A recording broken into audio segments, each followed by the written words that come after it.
What if I told you a hardware company most people forgot even existed is now keeping 73 cents of every dollar it earns as pure profit? That's not a typo.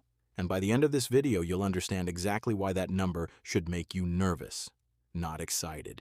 Here's where things get interesting. Western Digital only carries $1.19 billion in total debt, while holding $1.58 billion in cash.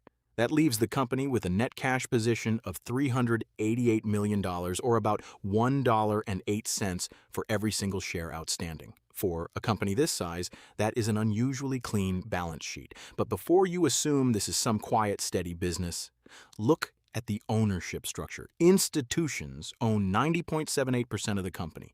Insiders, the people actually running it, own just 0.56%.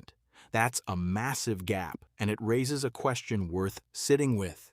When almost the entire company is owned by funds and institutions rather than the people building it, who exactly is steering the ship? Now let's talk about how the business is actually performing, because this is where the real surprises start showing up. Over the trailing 12 months, Western Digital generated $12.92 billion in revenue. From that, it kept $9.29 billion as net income. Stop and think about that for a second.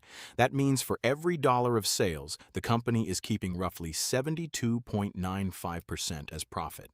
That is an extraordinarily high profit margin for a hardware manufacturer, an industry that has historically been known for thin margins and brutal competition.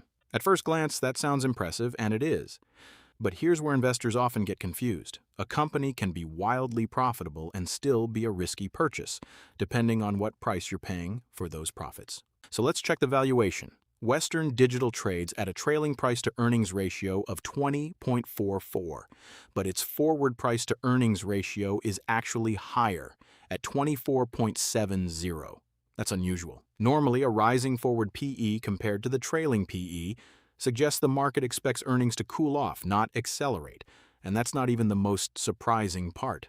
Look at the price-to-free cash flow ratio, sitting at 50.95, and the price-to-operating cash flow ratio at 45.53. Compare that to a price-to-book ratio of 20.21. By almost every valuation measure here, investors are paying a significant premium for this business today. However, one number changes the picture quite a bit, and that's the P/E ratio, which compares the price-to-earnings ratio against expected growth. Western Digital's P/E ratio is just 0.35. In simple terms, a low P/E ratio can suggest that even though the stock looks expensive on the surface, the expected growth might justify it. And the growth forecasts here are bold. Analysts are projecting revenue growth of 35.29% and earnings per share growth of 64.45% over the next 3 years. Now here's a pattern interrupt worth pausing on. Return on equity for Western Digital is sitting at 130.85%.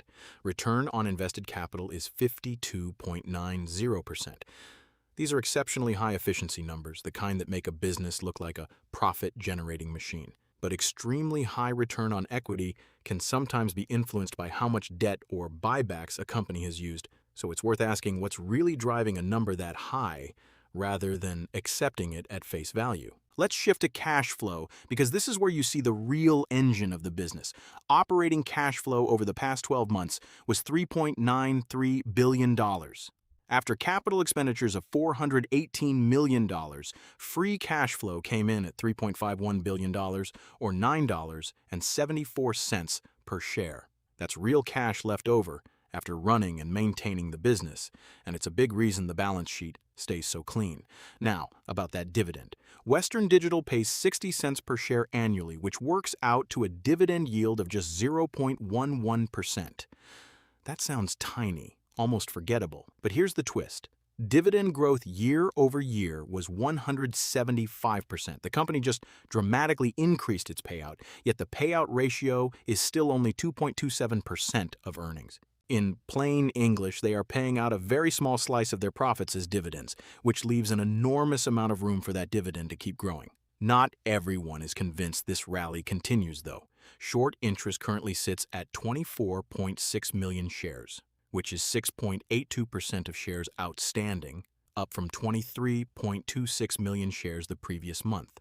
That means short sellers, investors betting the price will fall, have actually been increasing their bets recently. It would take about 3.27 days of average trading volume just to cover all those short positions. So, what do the professionals think? The average analyst price target is $662.13, which is 33.45% above where the stock trades now, based on 26 analysts. The consensus rating is listed as buy, but remember, this is the same group of institutions that already owns 90.78% of the company.